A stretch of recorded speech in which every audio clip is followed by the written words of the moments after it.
Namaskar, welcome to this video. In this video, I will discuss a question which was asked in 2021 Mains GS Paper 1. I am OP Singh. First, we see the questions. To what extent the role of the moderates prepare the basis for the broader freedom struggle? किस सीमा तक जो moderates उन्होंने बृहत्तर राष्ट्रीय आंदोलन का आधार तैयार किया। ये बिल्कुल सीधा क्वेश्चन है and this has been asked in 250 words. The moderates politicians dominated the politics of the Congress from 1885 to 1905। जो नरम दलीय नेता थे उन्होंने कांग्रेस को अगले 20 वर्षों तक 1885 में कांग्रेस की स्थापना हुई थी और 1905 तक उन्होंने कांग्रेस को उसकी एक्टिविटीज को डोमिनेट किया। Moderate politicians believed in the reforms. उनका बेसिक फिलॉसफी ये था कि हमें ग्रेजुअल वे में अंग्रेजों से रिफॉर्म्स की मांग करनी चाहिए। Reforms in administration, society, politics, economy etcetera. Bharat में सभी क्षेत्रों में रिफॉर्म्स अगर होंगी तो धीरे धीरे India would gradually evolve into a modern society. और they had a basic philosophy that they believed in the goodness of the British rule to a great extent. वो मानते थे कि British rule is basically providential in nature and it was in the interest of India in many ways। तो हम सीखना चाहते हैं, अंग्रेज हमें सिखाएं। तो उनका जो गोल था वो फ्रीडम या स्वराज नहीं था, बल्कि वो चाहते थे कि अंग्रेजों से कुछ हम सहूलियतें हमें मिल जाएं, कुछ रिफॉर्म्स हमें मिल जाएं एडमिनिस्ट्रेशन में, सोसाइटी में एट्सेट्रा। दूसरा उनका जो तरीका था वो ये था, their methods were with regard to the achievement of these goals were constitutional and legal। यानी they would not move beyond the scope of the constitution, beyond the scope of law। इसका मतलब है कि वो सरकार को नाराज नहीं करेंगे,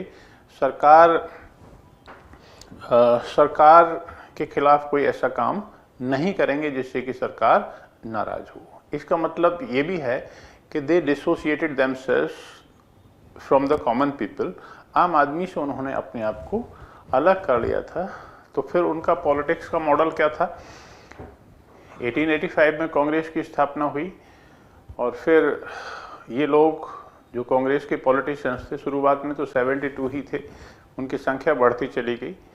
first session was in Bombay in 1885, फिर कलकत्ता में हुआ 1886 में, फिर मद्रास में हुआ जिसे चेन्नई कहते हैं, और फिर 1888 में इलाहाबाद में हुआ। इस तरह से करते करते हर साल ये लोग एक एनुअल सेशन में मिलते थे और फिर अपनी मांगें बनाते थे, मांग रखते थे।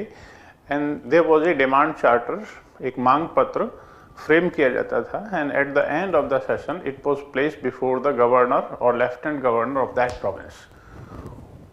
जो प्रोविंस थी उसमें जो लेफ्टिनेंट गवर्नर होता था उनके सम्मान में चाय पार्टी देता था और उसी के समक्ष वो मांगें रख दी जाती थी।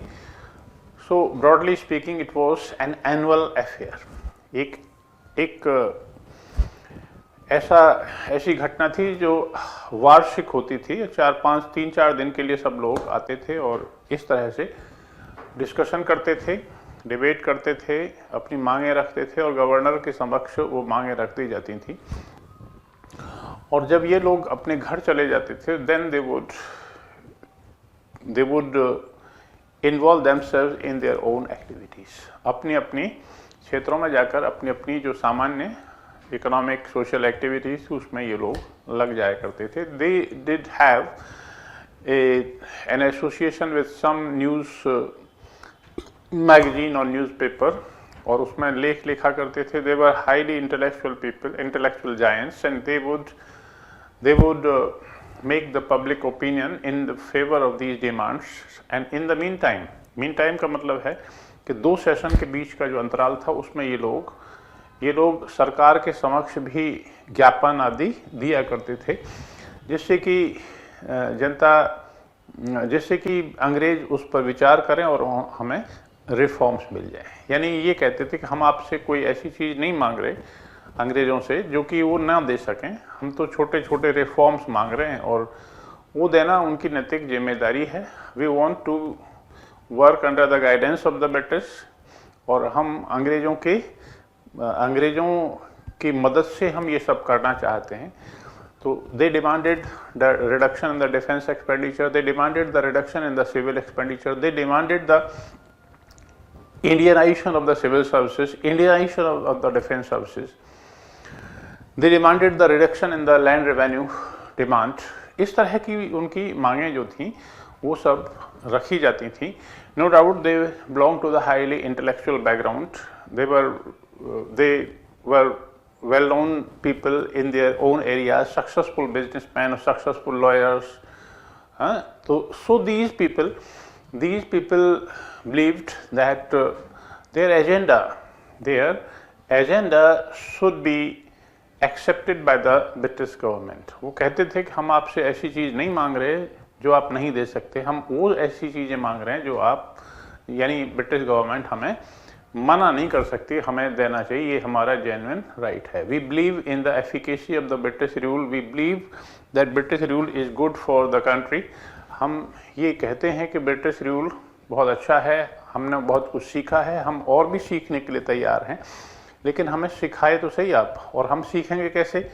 Unless until the British would involve us, include us in the government. Us का मतलब इंडियंस को, जब तक कि ब्रिटिश इंक्लूड नहीं करते हैं सरकार के साथ, तब तक हम सीखेंगे कैसे? यानी अगर आप प्रशासन में भारतीयों की भागीदारी सुनिश्चित नहीं करोगे तो फिर हमें सीखने का मौका, प्रैक्टिकल फॉर्म ऑफ गवर्नमेंट को सीखने का मौका हमें कैसे मिलेगा? ये उनका एजेंडा था, और जो 20 वर्ष तक वो चलता रहा था, 1885 से लेकर 1905 तक। तो बेसिक इनका जो एम जो था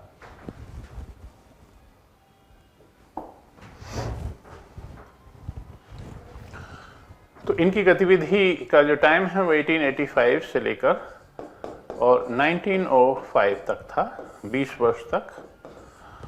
और ये अपने एम्स में ये कहलाते हैं, क्या है? They demanded the reforms. और तीसरा ये है कि their methods were constitutional and legal. और इनकी जो बेसिक फिलॉसफी थी, फर्स्ट डिजर्व देन डिमांड, यानी हम पहले लायक बने और तब हम कोई चीज़ मांगे। तो वो ये कहते थे, ये मानते थे। ऐसी कांग्रेस 20 वर्षों तक आगे चलती रही। ठीक है, तो इन्होंने किस तरह से ग्राउंड वर्क तैयार किया? इसमें एक तो उन्होंने ग्राउंड वर्क कैसे तैयार किया ये देखेंगे इसमें, और उनकी उसमें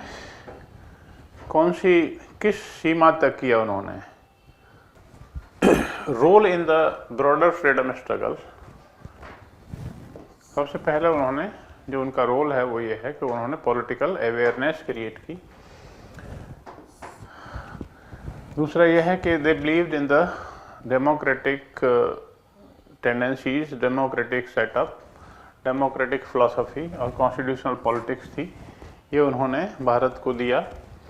तीसरा ये है कि उनका जो विजन था नेशन को लेकर वो काफ़ी स्पष्ट था, और their nation would include all the segments of the society irrespective of race, religion, caste, creed etcetera. चौथा उनकी जो फिलॉसफी थी वो ये थी कि हमें पहले लायक बनना चाहिए और उसके बाद ही कोई चीज़ हमें डिमांड करनी चाहिए।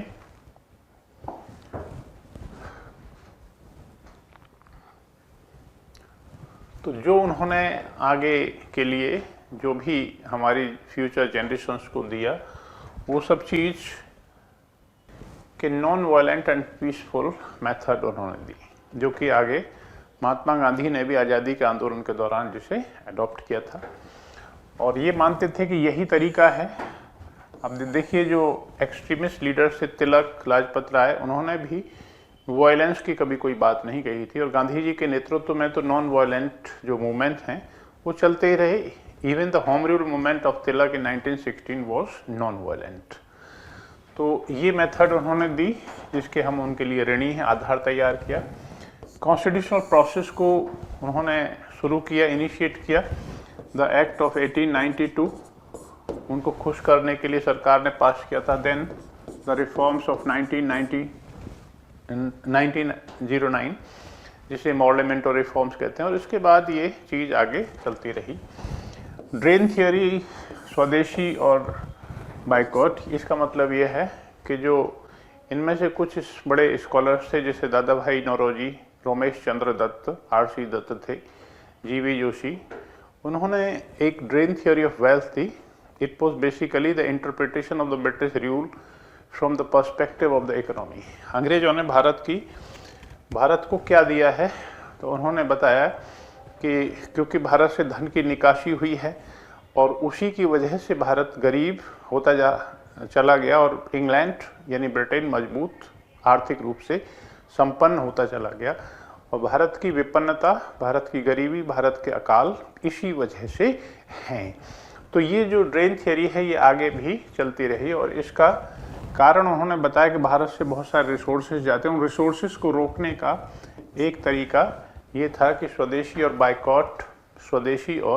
बाइकॉट के जो विचार हैं, हालांकि वो नरमपंथियों के विचार नहीं थे, लेकिन आगे इसी ड्रेन ऑफ वेल्थ थियरी के ऊपर आधारित थी।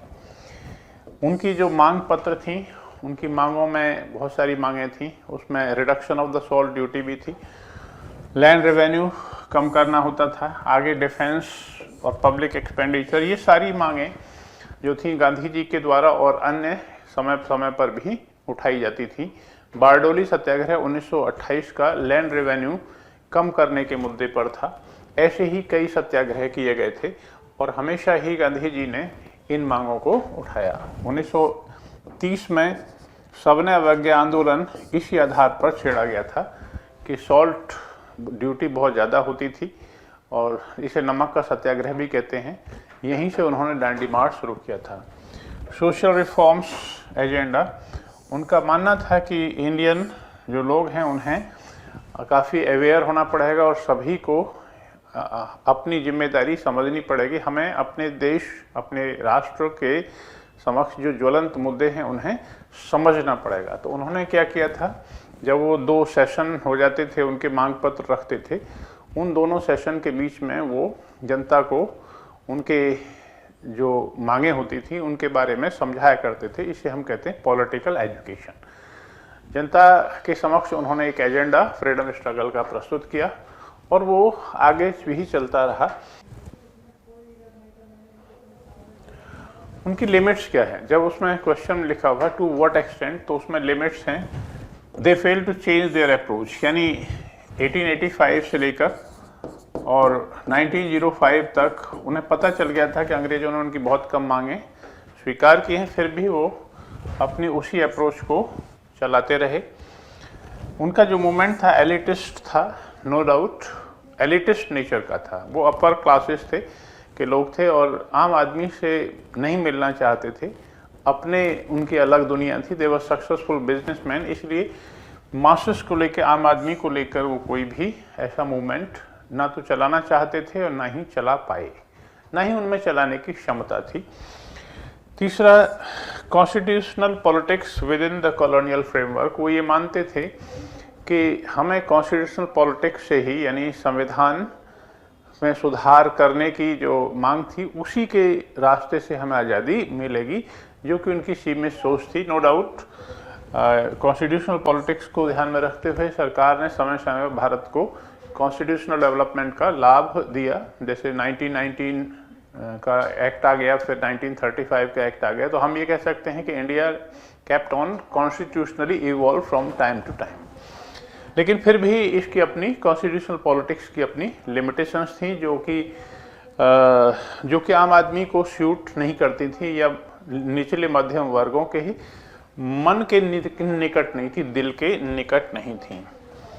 फिर वो ये कहते थे ब्रिटिश जो रूल है वो तो प्रोविडेंशियल नेचर का है, यानी ये तो होना ही था, हमें अंग्रेजों की छत्र छाया में हमें अपनी टैलेंट को ग्रूम करना ही था, वो हम कर रहे हैं। And it's a God sent rule, ये तो भारत के ऊपर एक तरह से कृपा हुई है जो कि अंग्रेजों ने की है। एक तरफ वो ये कहते थे कि भाई British rule is very harmful to India. British rule has been instrumental in draining the wealth and resources of this country, and it is because of the British rule that Indians are suffering due to the famines, deprivation, diseases, etc. वो एक तरफ British राज्य की आलोचना करते थे और उसके साथ ही वो लोग ये भी कहते थे कि British rule is very good for the health of the Indian nation. इस तरह से उनकी पॉलिटिक्स में, पॉलिसीज में बहुत सारी कॉन्ट्राडिक्शंस थी। तो कुल मिला के हम ये कह सकते हैं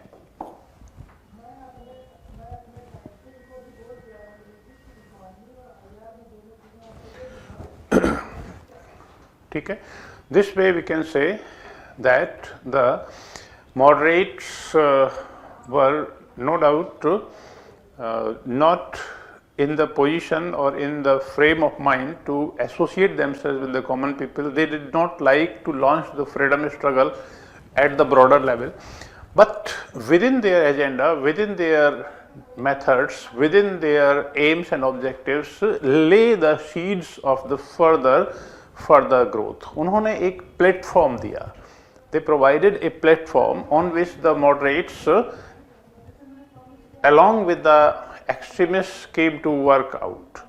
उनकी उस पॉलिटिकल जो फिलोसफी थी उसी से फिर जाके आगे एक्सट्रीमिस्ट फिलोसफी भी निकल के आई। मॉडरेट्स ठीक है, वो उस तरह के पॉलिटिशियंस थे, सॉफ्ट पॉलिटिशियंस थे। उन्होंने एक ऐसी विचार प्रक्रिया शुरू की जिसने कि सारे राष्ट्र को अवेयरनेस क्रिएट की। नो डाउट उनकी लिमिटेशंस थी, उन पर उसने काम करना था। They are the arm chair politicians, drawing room politicians से बाहर नहीं निकलना चाहते थे, लेकिन उनका अपना एजेंडा इस तरह से हम देखते हैं कि भविष्य में भी अंत तक फ्रीडम स्ट्रगल जब हम सक्सेसफुल हो गए 1947 में, तब तक भी उनके एजेंडा, उनकी बातें बहुत सारी ऐसी थी जो आगे चल के जो आगे भी सही साबित हुई, सही सिद्ध हुई। समय समय पर फ्रीडम स्ट्रगल में हम देखते हैं कि अंग्रेज भारतीयों को खुश करना चाहते थे, कॉन्स्टिट्यूशनल डेवलपमेंट प्रोसेस वो लाए। तो इस तरह से अंग्रेजों ने कुछ इस तरह से रिस्पॉन्ड किया जो कि मॉडरेट्स की अपनी सोच और विचार के अनुरूप ही था। इस तरह से हम कह सकते हैं कि to a great extent moderates were responsible for creating a platform, creating a base from where the extremists and broader freedom struggle could use it as a launch pad, and then the newer and newer dimensions of the freedom struggle would appear. तो हम ये video का समापन करते हैं। With this I conclude this video. Thank you very much.